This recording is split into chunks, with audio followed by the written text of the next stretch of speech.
जश्न आज़ादी पर आर्मी चीफ का साबिक फौजियों के एजाज में इस्तकबालिया। पाक फौज के वेटरन्स का अस्करी क़यादत पर मुकम्मल यकीन और एतमाद का इजहार।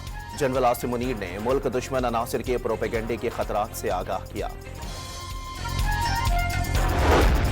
बलूचिस्तान में एहतजाज के नाम पर बदअमनी पैदा करने की कोशिश की गई। वजीर आला बलूचिस्तान सरफराज भुगटी का दावा। सवाल किया, सड़कों से अगवा कब बलोच रिवायत रही है। वाज़े कर दिया, सिक्योरिटी फोर्सेस दहशतगर्दी के खात्मे के लिए पुरअज़्म हैं। जनूबी वजीरिस्तान में दहशतगर्द हमले में शहीद जवानों की आबाई इलाकों में तदफीन। नमाज जनाजा में पाक फौज से अफसरान, जवानों और लवाहिकीन के साथ अहले इलाका की बड़ी तादाद शरीक हुई। नवाज शरीफ ने मुस्लिम लीग नून का मशावरती इजलास आज तलब कर लिया। मुल्की सियासी सूरत हाल और आला अदलिया के फैसलों पर मशावरत होगी। मुल्क भर में इंटरनेट की स्पीड में 40% तक कमी। इंटरनेट सर्विस प्रोवाइडर्स ने सख्त मॉनिटरिंग के निजाम को स्पीड में कमी का सबब करार दे दिया। सूरत हाल के बाइस लोगों का कारोबार दूसरे ममालिक मुंतकिल करने पर गौर। ISPs का दावा। अफ्रीकी ममालिक में मंकी पॉक्स की नई किस्म का तेजी से फैलाव। NCOC ने मंकी पॉक्स के फैलाव पर गौर के लिए आज इजलास तलब कर लिया।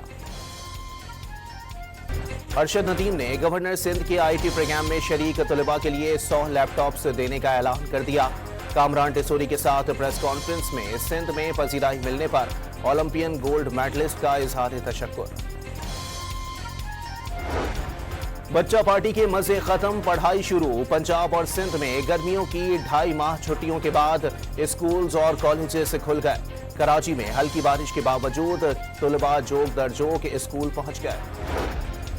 कराची के मुख्तलिफ इलाकों में सुबह सवेरे बूंदाबांदी के बाद बादलों के डेरे। ठंडी हवाएं चलने से मौसम खुशगवार। महकमा मौसमियात ने कल से मॉनसून के नए स्पेल की खबर सुना दी।